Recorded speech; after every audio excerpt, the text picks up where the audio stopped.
দর্শকবৃন্দ, স্বামীটিকে অতি সাধারণ ভেবে দাম্ভিক নারী উপহাস করেছিল। অথচ যখন আসল রূপটা প্রকট হল, তখন গোটা হোটেল চত্বর স্তব্ধ হয়ে রইল। দর্শকবৃন্দ, এটা কলকাতার একটা বাস্তব কাহিনী, যেখানে একটা 5 তারা হোটেলে মালবিকা সেন নিজের হাতে জুস নিয়ে অপেক্ষা করছিল। ওর পাশে উপস্থিত ছিল বিক্রম চ্যাটার্জি। মহার্ঘ শ্যুট, চরম গর্বে পরিপূর্ণ পদক্ষেপ এবং চোখে মুখে আভিজাত্য পরিষ্কার প্রকাশ পাচ্ছিল। হঠাৎই মালবিকার চোখ দূরে অপেক্ষা করতে থাকা এক পুরুষের দিকে গেল। ছিমছাম জামাকাপড়, নীরব ভঙ্গি, বিন্দুমাত্র ব্যস্ততা না রেখেই দাঁড়াল, এবং মালবিকার ঠোঁটে আচমকা এক তাচ্ছিল্যের রেখা ফুটে বেরোল, যা খুব দ্রুত অট্টহাসিতে বদলে গেল। বিক্রম, তাকাও, ও নিচু স্বরে উচ্চারণ করল। ওই হল সেই মানুষ যাকে আমি স্বামী বানিয়েছিলাম। বিক্রম লোকটির পানে চাইল। কিছু সময় নিয়ে অরিজিৎকে মাথা হতে পা অবধি মাপল এবং শেষে অবজ্ঞায় হেসে উঠল। সত্যিই তুমি ওনাকে স্বামী বানিয়েছিলে? সে ব্যঙ্গ করে শোনাল।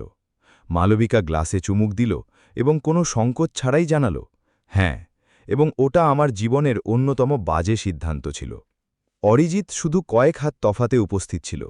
ওদের কথার শব্দ তার কান অবধি পরিষ্কার আসছিল, অথচ তার মুখমণ্ডলে কোনো প্রতিক্রিয়া হল না। সে শুধু নিশ্চুপ দাঁড়িয়ে রইল, যেন ওইসব তার জীবনে অচেনা কিছু নয়। মালবিকা সামনে হাঁটল এবং ইচ্ছা করেই শুধল, কেমন আছো অরিজিৎ? আজও কি পুরনো মতোই রয়েছ নাকি খানিকটা পাল্টেছ? অরিজিৎ তার পানে চাইল, সামান্য একটু হাসল এবং শোনাল, ভালো আছি। কেবল এইটুকুই, না কোনো আক্ষেপ, না কোনো জিজ্ঞাসা। বিক্রম মজা করতে করতে শোনাল, আরে মালবিকা, তুমি তো জানাওনি যে তোমার অতীত এমন আটপৌড়ে? আটপৌড়ে নয় বিক্রম, সম্পূর্ণ অযোগ্য। মালবিকা চটজলদি করেই উত্তর ছড়ল। ওর কণ্ঠে তাচ্ছিল্য পরিষ্কার বাজছিল। ওই মানুষটিকে ঘিরে আমি আশা করেছিলাম যে ভবিষ্যৎ মধুর কাটবে, অথচ ও তো আদতে কিছুই গড়তে পারল না। ও না থেমেই বলতে লাগল। অরিজিৎ তখনও নীরব হয়ে দাঁড়িয়ে রইল। ওর দৃষ্টিতে কোনো ক্ষোভ ছিল না, শুধু এক অবাক প্রশান্তি ফুটে উঠছিল। বিক্রম ওর কাছে হাঁটল এবং শোনাল, বন্ধু, কিছু মনে নিও না, তবে আসল কথা, তুমি কোনোদিনই মালবিকার উপযুক্ত ছিলে না। কিছুক্ষণ ধরে ওখানে নিস্তব্ধতা ছেয়ে রইল, অথচ ওই নিস্তব্ধতার ভেতরেও অরিজিতের চেহারায় ওই চেনা হাসি অটুট থাকল। হয়তো ও আস্তে আস্তে শোনাল শুধু একটা কথা, এবং এরপর ও নিশ্চুপ হয়ে দাঁড়াল। মালবিকা ত্যক্ত হয়ে জানাল, দেখলে বিক্রম, এটাই ওর রোগ, ও আদপে কাটত না। বিক্রম হেসে বলল, দারুণ করেছ তুমি, সুযোগ থাকতে ফয়সালা করে ফেলেছ। মালবিকা ঘাড় দোলাল, ঠিক, অন্যথায় এখনও ওরই সঙ্গে ফেসে যেতাম। ঠিক ওই সময় দূর থেকে অ্যানাউন্সমেন্ট ভেসে এলো, ক্রুজ লাইনার 25-17 সিঙ্গাপুর যাত্রা জলদি চালু করবে। লোকালয় ভীষণ বেগে যাতায়াত করতে আরম্ভ করল, অথচ ওই ছোট্ট বৃত্তের ভেতরে আটকে থাকা 3জন ব্যক্তির মধ্যে আবহাওয়া তখনও গুমোট ঠেকল। মালবিকা অন্তিমবারের জন্য অরিজিৎকে মাপল এবং খোঁচা মারল, তো অরিজিৎ, আজকাল কি ভাবছ, নাকি আজও কিছুই ভাবছ না? অরিজিৎ মৃদু করে ঘাড় নামাল, শেষে দৃষ্টি তুলে শোনাল, যা গড়ার ছিল সেটা গড়ে ফেলেছি। মালবিকা কপাল কোঁচকাল, কি? তবে অরিজিৎ কোনো জবাব ছুড়ল না, শুধু ওই মুচকি, এবং মালবিকা ওই মুচকির দিকেই চেয়ে দাঁড়াল। ওই নীরব, অটল, রহস্যময় এক মুচকি, যেন ওর আড়ালে এমন কোনো ঘটনা চাপা রয়েছে যা জানার কসরত মালবিকা কোনো দিনও দেখায়নি, এবং হয়তো আজকাল বড্ড বিলম্ব ঘটে গিয়েছে। এবং ওই মুচকির হাত ধরেই কাহিনীটি চলে যায় ফেলে আসা সেই দিনগুলোতে, যখন সবটুকুই বাস্তবে ভীষণ সরল ঠেকল। এতটাই সরল যে হয়তো মালবিকা কোনো দিনই এর কদর করতে শেখেনি। সংসারের প্রথম দিকের সময়গুলো সম্পূর্ণই ভিন্ন রকম কাটত। প্রত্যেকটি ভোর এক সতেজ আকাঙ্ক্ষা বয়ে আনত, আর প্রত্যেকটি সন্ধে এক তৃপ্তির মধ্য দিয়ে ফুরিয়ে যেত। মালবিকার চোখে বিশাল বিশাল বাসনা জমত, এক বিলাসবহুল ভবিষ্যৎ, একটা বিশাল ভিলা, একটা খ্যাতি। এবং অরিজিতের চোখে শুধু একটাই চাওয়া মিলত, তৃপ্তি। ওর বিশ্বাস জন্মাত, যদি পার্টনার খাঁটি মেলে তবে পথ চলা এমনিতেই মসৃণ হয়ে দাঁড়ায়। কলকাতার একটা ছোট্ট অথচ ঝকঝকে তক্তকে অ্যাপার্টমেন্টে স্বামী স্ত্রী তাদের সতেজ যাত্রার আরম্ভ ঘটিয়েছিল। কামরা ফার্নিচারে ঠাসা থাকত না, অথচ ওতে আন্তরিকতা জমত। প্রাচীরে খুব অধিক চাকচিক্য মিলত না, অথচ প্রত্যেকটি প্রান্ত ওদের স্পর্শে ভরপুর থাকত। অরিজিৎ খুব বেশি বাক্য আওড়াত না, অথচ ওর নিস্তব্ধতার ভেতরেও প্রচুর অর্থ লুকোত। ভোরে মালবিকা জাগার পূর্বেই কফি তৈরি সারা, না চাইতেই ওর ছোটখাটো দায়িত্ব মিটিয়ে ফেলা।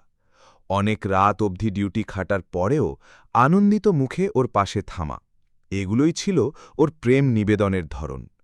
ও কোনোদিনই মিথ্যা ফাঁকা গ্যারেন্টি শোনাত না, তবে যা কাজই সারত নিঃশব্দে এবং বিশ্বস্ততার সঙ্গে মেটাত।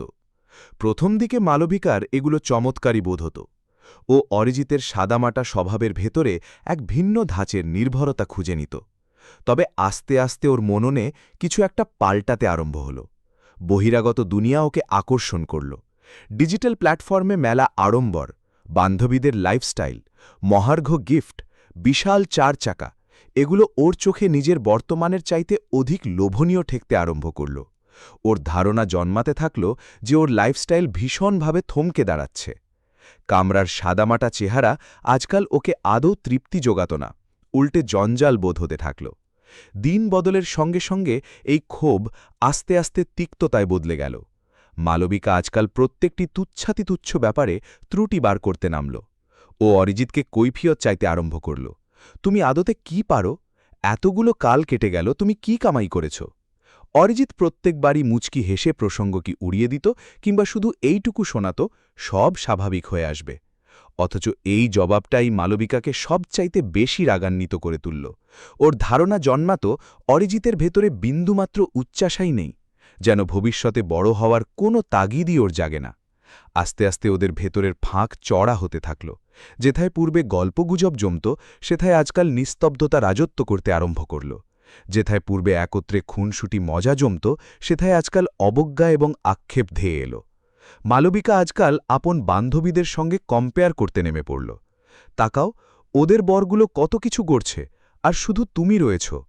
এই বাক্যগুলো আজকাল ওর ঠোঁট গলে প্রতিনিয়তই খসে পড়তে থাকল। রোজই একটা আনকোড়া খোঁচা, প্রত্যেক সন্ধ্যায় একটা আনকোড়া অশান্তি। অরিজিৎ তবু নিশ্চুপ বাঁচত, যেন এই সকল বাক্যে ওর কিছুই যায় আসে না। অথচ আসল কথা ছিল, ও যন্ত্রণা ভুগত, বড্ড প্রবলভাবে।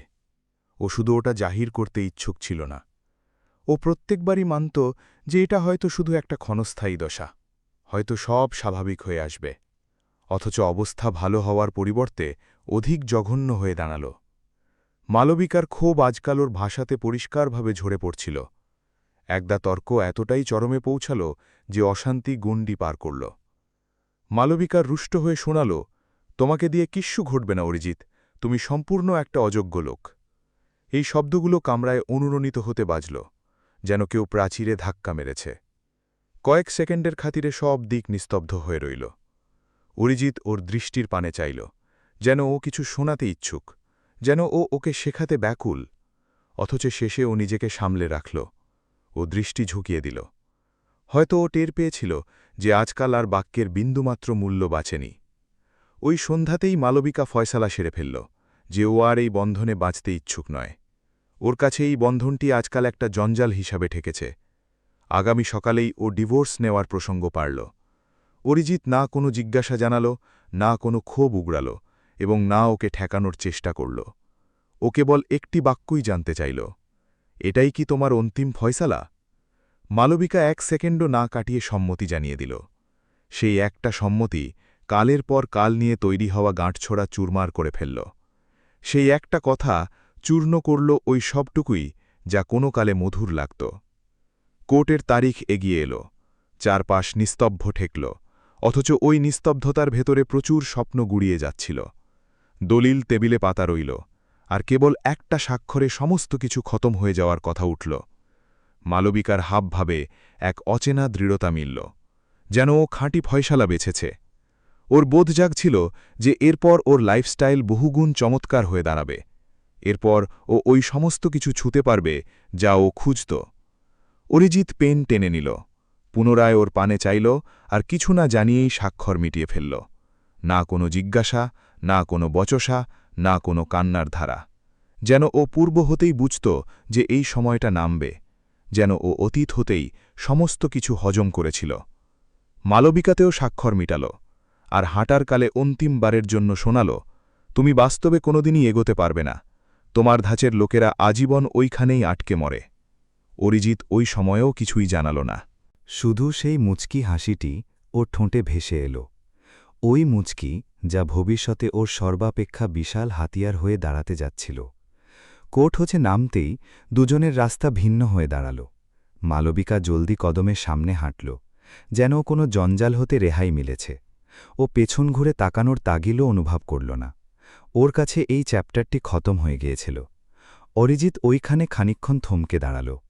পাবলিকের স্রোত ওর গা ঘেঁষে বইতে থাকল, অথচ ও ওইখানেই অটল বাঁচল। ওর মুখমণ্ডলে না মিলল ক্ষোভ, না মিলল বেদনা, শুধু ওই নীরব মুচকি। অথচ ওই দিন ওর নিস্তব্ধতা অতীতের ধাঁচে ঠেকল না। ওর ভেতরে আজকাল একটি ফয়সালা এলো, একটি লক্ষ্যমাত্রা মিলল, একটি রূপান্তর এলো। ও কিছুই শোনাল না, অথচ ও সমস্তই আঁচ করেছিল। ও ওই লজিকটা টের পেয়েছিল যে বাস্তবে সমস্ত জবাব বাক্যের সাহায্যে মেটানো সম্ভব নয়। কতিপয় জবাব কাল মেটায়। এবং হয়তো ওই পলকেই ও আপন কেরিয়রকে এক আনকোড়া মোড় নেওয়ানোর ফয়সালা সেরে ফেলেছিল, কাউকে না শুনিয়ে, কোনো শোরগোল না তুলে, একদম ওইভাবেই যেভাবে ও চিরকালই মিটিয়ে আসত। এবং ওই নিস্তব্ধতা, ওই সাদামাটা স্বভাব, ওই মুচকি আগামীতে এমন এক বাস্তব হতে যাচ্ছিল যা দেখে পাবলিক তাজ্জব বনে যেত। এবং কাহিনীটি পুনরায় ওই হোটেলে ঘুরে দাঁড়ায়, যেথায় কয়েকক্ষণ পূর্ব অবধি সমস্ত কিছু সাধারণ বোধ হচ্ছিল। মালবিকা এবং বিক্রম তখনও ওইখানেই আটকে রইল, অথচ আবহাওয়া আজকাল আর অতীতের ধাঁচে ঠেকল না। কয়েক মুহূর্ত পূর্ব অবধি যেথায় মজা, খোঁচা এবং আভিজাত্য মিলত, সেথায় আজকাল এক অচেনা নিস্তব্ধতা ছেয়ে বসেছিল। মালবিকার চোখ প্রতিনিয়তই অরিজিতের পানে ঘুরছিল। ও আজও একদম ওইভাবেই নীরব হয়ে দাঁড়িয়ে রইল, যেন ওর কোনো কাজেরই তাগিদ জোটেনি। ওর ঠোঁটে ওই মৃদু মুচকিটাই বাঁচল, অথচ আজকাল ওই মুচকি মালবিকার ভেতরে এক অস্থিরতা উস্কে দিচ্ছিল। ওর ধারণা জন্মাচ্ছিল যে ওই মুচকির আড়ালে এমন কিছু চাপা রয়েছে যা ও কোনোদিন আঁচ করতেই শেখেনি। ওর হৃদয়ের ধুকপুকানি জলদি হতে থাকল, আর ও নিজেই টের পাচ্ছিল না যে আদতে ওর ওইরূপ উপলব্ধি কেন ঘটছে। ঠিক ওই সময় আচমকা চারধারে এক শোরগোল নজরে এলো। দুজন সিকিউরিটি গার্ড জলদি অরিজিতের পানে হেঁটে এলো। ওদের হাঁটাতেও ক্ষিপ্রতা মিলল, অথচ মুখমণ্ডলে কোনো ভয় পাওয়ার লক্ষণ জুটল না, উল্টে ভক্তি মিলল, যেন ওরা কোনো প্রভাবশালী লোকের কাছে হাঁটছে। মালবিকা শুরুতে নজর দেয়নি, অথচ যেইমাত্র ওরা একত্রে অরিজিতের কাছে পৌঁছে সামান্য ঘাড় নামিয়ে শোনাল, বস, আপনার ক্রুজ টিকিট কনফার্ম হয়ে গিয়েছে, আপনি এখন সোজা হেঁটে এগোতে পারেন। ওর দৃষ্টি সম্পূর্ণ বিস্ময় হতবাক হয়ে রইল। ওর মুঠোয় থাকা জুসের গ্লাস সামান্য দুলে উঠল। ও গ্লাসটিকে কোষে চেপে ধরে রাখল, অথচ ওর ভেতরের ব্যালেন্স ওই সময় উধাও হয়ে গিয়েছিল। বিক্রম তৎক্ষণাৎ মজা করতে করতে মাঝপথে কিছু আওড়াতে চাইল, বোধহয় আপনারা ভুল ব্যক্তিকে ডাকছেন, ইনি বস নন। ওর গলার আওয়াজে আজও ওই অতীতের আভিজাত্য মিলল, অথচ এইবার ওর ভেতরে খানিকটা চমকে ওঠার লক্ষণও জড়িয়ে রইল। সিকিউরিটি গার্ড ওর পানে চাইল না, ওদের দৃষ্টি শুধু অরিজিতের পানেই আটকে থাকল, যেন অবশিষ্ট দুনিয়া ওদের চোখে কোনো মূল্যই ধরে না। অরিজিৎ বড্ড সহজ কায়দায় মৃদু ঘাড় দোলাল, যেন এই সকল ওর জীবনে ভীষণ রোজমঞ্চার একটা ঘটনা। না কোনো তাজ্জব, না কোনো ছটফটানি, শুধু এক রোজকার হ্যাঁ সূচক ইশারা। ঠিক ওই সময় অপর একজন লোক জলদি ওদের পানে হাঁটলেন। ওর মুঠোয় আইপ্যাড এবং কিছু দরকারি ফাইলপত্র মিলল। উনি সোজা অরিজিতের কাছে দাঁড়ালেন আর শোনালেন, বস, আপনার ক্রুজ যাত্রা সম্পূর্ণ রেডি, ক্যাপ্টেন আপনার খাতিরে ওয়েট করছেন। ওর কথার ধরনে এতটাই ভক্তি ঝরল যে চার ধারে দাঁড়িয়ে থাকা পাবলিকও এইবার নজর ঘোরাতে আরম্ভ করল। কিছু মানুষ ওইখানেই আটকে রইল, কেউ কেউ একে অন্যের সঙ্গে চুপি চুপি করে জানতে চাইতে থাকল, কেই নি। আবহাওয়ায় আজকাল শোরগোল চড়ে গিয়েছিল। মালবিকার ঠোঁট হতে তাচ্ছিল্য সম্পূর্ণভাবে গায়েব হয়ে গিয়েছিল। ওর পরিবর্তে আজকাল এক অচেনা ত্রাস এবং আক্ষেপ আস্তে আস্তে বাসা বাঁধছিল। কোন ক্রুজ? বিক্রম এইবার খানিকটা কঠিন স্বরে জানতে চাইল। আজকাল ওর কণ্ঠে আর অতীতের ধাঁচের দম্ভ মিলল না। ও জবাবখানা জানতে খুঁজছিল, অথচ বোধহয় ঘাবড়েও যাচ্ছিল। ওই মানুষটি না থেমেই জবাব শোনালেন, বসের নিজস্ব ক্রুজ। এই শব্দগুলো যেন হাওয়াতে আটকে রইল। বিক্রমের মুখমণ্ডল কঠিন হয়ে দাঁড়াল, ওর দৃষ্টিতে সন্দেহ পরিষ্কার ফুটে উঠতে থাকল। ও রিজিটের পানে চাইল, ওই ছিমছাম জামাকাপড়, ওই নীরব মুখমণ্ডল, অথচ আজকাল আর ওকে আটপৌড়ে বোধ ঠেকছিল না।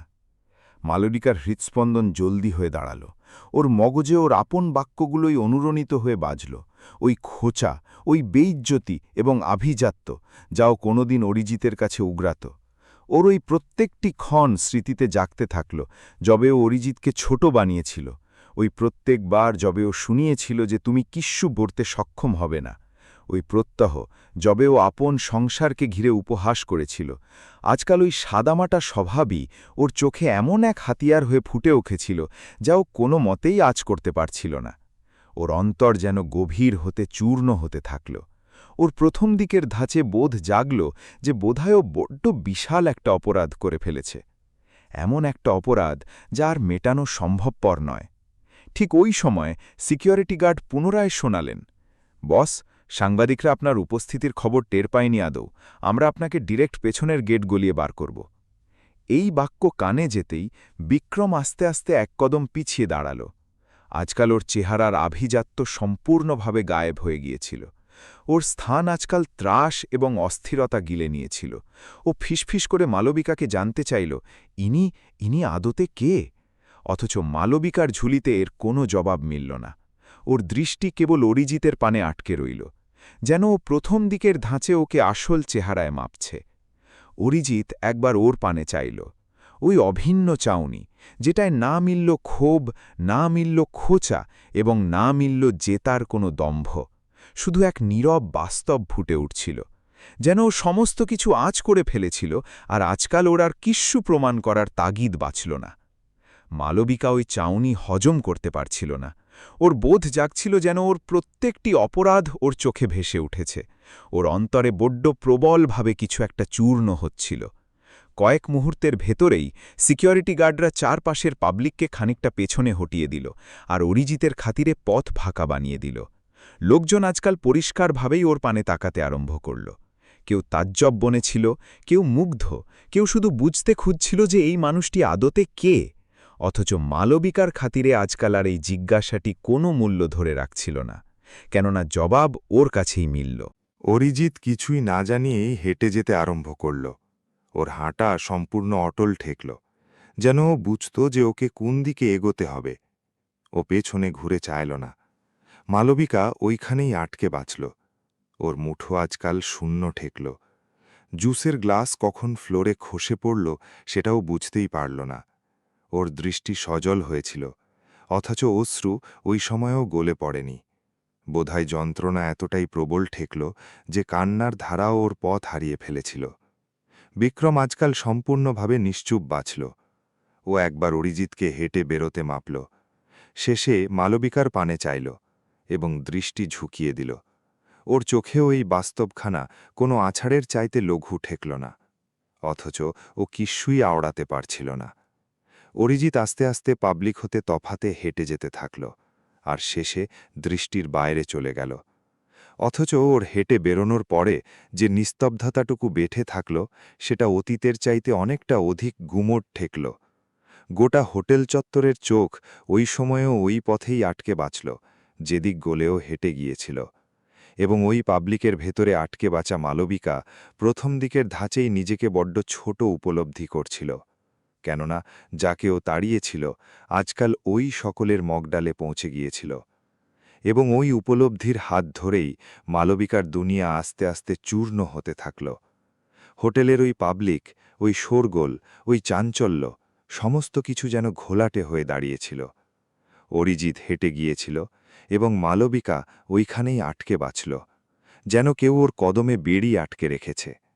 বিক্রম ওর মুঠো চাপল, অথচ এইবার ওর ছোঁয়া আর অতীতের ধাঁচের খেকল না। ওতে কোনো আন্তরিকতা মিলল না, শুধু এক অচেনা ফারাক জাগল।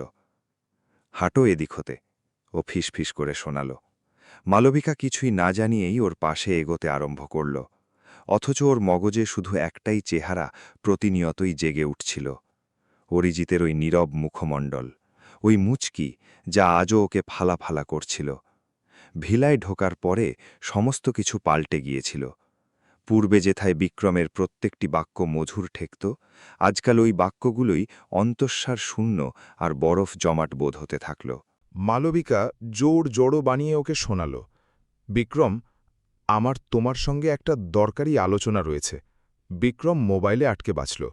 ও সিলিংয়ের পানে না চেয়েই শোনাল, হ্যাঁ জানাও। মালবিকা কয়েকক্ষণ নিশ্চুপ বাঁচল। শেষে ফিস করে শোনাল, তুমি কি আমায় স্ত্রী বানাবে? এই জিজ্ঞাসাটি কানে যেতেই বিক্রম মোবাইল টেবিলে নামালো আর প্রথম দিকের ধাঁচে ডিরেক্ট ওর দৃষ্টির পানে চাইল। অথচ ওই চাউনিতে না মিলল প্রেম, না মিলল আন্তরিকতা, শুধু এক রুক্ষ বাস্তব ফুটে উঠছিল। বিয়ে? ও মুচকি হেসে শোনাল, মালবিকার তুমি কি পাগল? মালবিকার হৃদয় জলদি কাঁপতে আরম্ভ করল। একদম, আমি সুস্থ, ও শোনাল। বিক্রম দম ছাড়ল আর কাউচ হতে সোজা দাঁড়াল। শোনো মালবিকা, আমি তোমাকে ফাঁকা ভরসা জোগাতে ইচ্ছুক নই। ওর কণ্ঠ আজকাল বরফ জমাট ঠেকল। আমি কোনো দিনই তোমাকে স্ত্রী বানানোর স্বপ্ন দেখিনি। এই বাক্য কানে যেতেই মালবিকা যেন অন্তর হতে শিউঁয়ে দাঁড়াল। কি? ওর কণ্ঠ দুলতে থাকল। বিক্রম কোনো ধরনের সংকোচ না রেখেই শোনাল, কারণ দাঁড়াল, তুমি আমার কাছে শুধু ক্ষণ কাটানোর একটা খেলনা ছিলে এবং কিচ্ছু ন। এই শব্দগুলো যেন ওর কলিজায় ডিরেক্ট গিয়ে বিধে গেল। মালবিকার দৃষ্টি হতে অশ্রু ঝরে নামতে থাকল। বিক্রম, তুমি ঐরূপ বাক্য কোন সাহসে আওড়াতে পারো? বিক্রম ঘাড় দোলাল। বাস্তব এইটাই, এবং বাস্তব এটাও বটে, তুমি যেই মানুষটিকে তাড়িয়ে ফিরেছ, আমি ওর কাছে কিচ্ছুই নই। এইটুকু শুনিয়ে ও আপন মোবাইলটি টেনে নিল আর গেটের পানে হেঁটে গেল। কপাট আটকানোর আওয়াজ গোটা কামরাকে নিস্তব্ধতায় ডুবিয়ে দিল। মালবিকা ওইখানেই আটকে বাঁচল, নিঃসঙ্গ, সম্পূর্ণ নিঃসঙ্গ। না বিক্রম, না অরিজিৎ, শুধু একটা শূন্য কামরা এবং কতিপয় চূর্ণ বাসনা। ও আস্তে আস্তে ফ্লোরে নেমে আপন চেহারা জোড়া মুঠোর আড়ালে ঢেকে রাখল। ওর আপন প্রত্যেকটি বাক্য স্মৃতিতে জাগতে থাকল। ওই খোঁচা, ওই বেইজ্জতি, ওই আভিজাত্য, সমস্ত কিছু যেন ঘুরে দাঁড়িয়ে ওকে রক্তাক্ত বানাচ্ছিল। রজনী ভর ও ঘুমোতে পারল না। ভোর নামতে নামতে ও একটা ফয়সালা বাঁচল। ওকে অরিজিতের সঙ্গে সাক্ষাৎ মেটাতে হবে, ওর কাছে মাফ মাগতে হবে। বোধহয় আজও খানিকটা অবশিষ্ট রয়েছে। আগামী সকালেই ও অরিজিতের চেম্বারে নামল। আকাশছোঁয়া বিল্ডিং, নিশ্ছিদ্র সিকিউরিটি, চারধারে এক ভিন্ন ধাঁচের আবহাওয়া। ওর ভেতরে গলতে সামান্য ভোগান্তি জুটল। অথচ যবে ও আপন পরিচয় শোনাল, তখন কয়েকক্ষণ বাদে ওকে কেবিনে তলব করা হল। অরিজিৎ আপন ডেস্কে আটকে ছিল, ওই নীরব মুখমণ্ডল, অথচ আজকাল ওর চারপাশে এক ভিন্ন ধাঁচের তেজ মিলল। মালবিকা ওকে নজরে রাখতেই চূর্ণ হল। অরিজিৎ, ওর কণ্ঠ বুঝে বাজল। অরিজিৎ দৃষ্টি ওঠাল, ওকে মাপল। কয়েক সেকেন্ডের খাতিরে নিস্তব্ধতা নেমে এলো।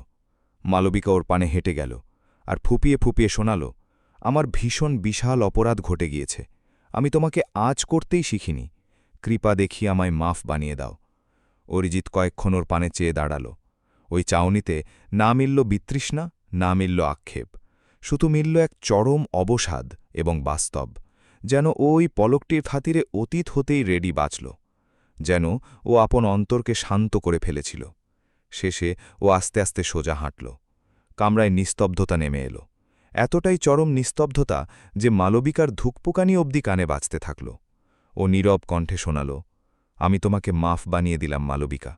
এই বাক্য কানে যেতেই মালবিকার দৃষ্টিতে ভরসার সামান্য আভা নেচে উঠল, যেন ভাসমান শরীর নৌকোর কিনারা ছুঁয়ে ফেলল।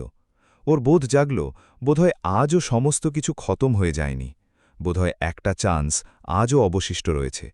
অথচ আগামী সেকেন্ডেই অরিজিৎ শোনাল, তবে আমি আর অতীত ঘাঁটতে পারব না। এই শব্দগুলো ওর অন্তর অবধি বিধে গেল। ও ওইখানেই আটকে বাঁচল, যেন সমস্ত কিছু খতম হয়ে গিয়েছে। কেন অরিজিৎ? ওর কণ্ঠ দুলছিল। আমরা কি পুনরায় সতেজ ধাঁচে আরম্ভ ঘটাতে পারি না? অরিজিৎ দৃষ্টি ঝুঁকিয়ে দিল। কতিপয় বস্তু এক দফা চূর্ণ হওয়ার বাদে আর আস্ত জোটে না, এবং যদি জুড়েও আটকে যায় তবুও অতীতের ধাঁচের বাঁচে না। ওর কণ্ঠে শুধু বাস্তবই ফুটে উঠছিল। মালবিকার কান্নার ধারা কোনো মতেই আটকাচ্ছিল না, অথচ আজকাল ওর ঝুলিতে আর কোনো বাক্যই বাঁচার মতো ঠেকল না। ও আস্তে আস্তে বাঁকল আর গেটে হেঁটে গেল, যেন ওর অন্তিম ভরসাটুকুও ওইখানেই আটকে বাঁচল। রাস্তায় সমস্ত কিছু সাধারণ ঠেকল, লোকজন, শোরগোল, পাবলিক, অথচ ওর অন্তরে সমস্ত কিছু খতম হয়ে গিয়েছিল। ওই সন্ধ্যায় ও আপন কামরায় নিঃসঙ্গ আটকে বাঁচল। চারধারে নিস্তব্ধতা মিলল, এবং ওই নিস্তব্ধতার ভেতরে ওর ভগ্ন শ্বাস অনুরণিত বাজছিল। ও মোবাইল টানল। অরিজিতের অতীতের ফটো ঘাঁটল আর ফুঁপিয়ে উঠল। ইস, আমি যদি তোমাকে চিনতাম। কয়েকক্ষণ বাদে ও ডেস্কে থাকা ঘুমের বড়ির কৌটোটি টেনে নিল, ওটার পানে চাইল, আর শেষে একটা একটা গুণে সমস্ত বড়ি গিলে ফেলল। ইস, আমি যদি তোমাকে চিনতাম। এইটাই মিলল ওর অন্তিম বাক্য। আগামী সকালেই বার্তা ছুটল যে মালবিকা আর এই দুনিয়াতে বাঁচেনি। কামরার কপাট আটকানো মিলল, আর ভেতরে শুধুই নিস্তব্ধতা রাজত্ব করছিল। যবে এই বার্তা অরিজিত অব্দি ঠেকল, তখনও কয়েক সেকেন্ডের খাতিরে সম্পূর্ণ পাথর হয়ে দাঁড়াল। ও দৃষ্টি আটকাল, অথচ কোনো অশ্রু গলে পড়ল না।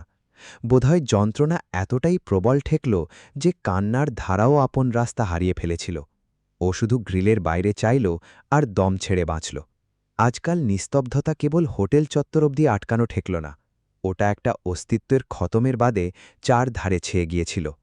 দর্শকবৃন্দ, এই কাহিনী হতে এইটাই বার্তা মেলে আসে যে পাবলিকের আসল কদর ওর স্যুট কিংবা লোক ঠকানো আদব কায়দার সাহায্যে জোটে না, উল্টে ওর স্বভাব আর অন্তর সাহায্যে জোটে। যারা সাধামাটাভাবে টেকে তারা চিরকালই সর্বাপেক্ষা চরম আত্মিক জোরের মালিকানা পায়। শুধু আমাদেরই ওদের চিনতে বিলম্ব ঘটে দাঁড়ায়, এবং প্রচুরক্ষণে এতটাই বিলম্ব ঘটে দাঁড়ায় যে ঘুরে দাঁড়ানোর আর কোনো উপায়ই অবশিষ্ট বাঁচে না। অথচ এইবার আপনারা শোনান, আপনারা যদি মালবিকার স্থানে দাঁড়াতেন, তাহলে কি আপনারাও শুধু অর্থ এবং লোক ঠকানোর চাকচিক্যের কারণে আপন পার্টনারকে তাড়িয়ে ফিরতেন? এবং আপনারা যদি অরিজিতের স্থানে দাঁড়াতেন, তাহলে কি মাফ বানিয়ে দেওয়ার বাদেও ওকে হজম করতেন, নাকি আজীবনের খাতিরে হেঁটে যেতেন? এবং দর্শকবৃন্দ, মালবিকাকে ভগবান যে দণ্ড জুগিয়েছেন, ওটা কি খাঁটি ঠেকল, নাকি ওর এর চাইতেও বিশাল দণ্ড মেলা দরকারি ঠেকল? কমেন্ট লিখে নিশ্চিতভাবে শোনাদেন যে আপনাদের মগজ কি আওড়ায়। এবং হ্যাঁ, কাহিনীটি যদি আপনাদের কলিজা ছুঁয়ে থাকে, তাহলে কন্টেন্টটি লাইক বানাবেন, শেয়ার বানাবেন, আর পেজ নিশ্চিতভাবে সাবস্ক্রাইব বানাবেন। পুনরায় সাক্ষাৎ জুটবে আগামী কন্টেন্টে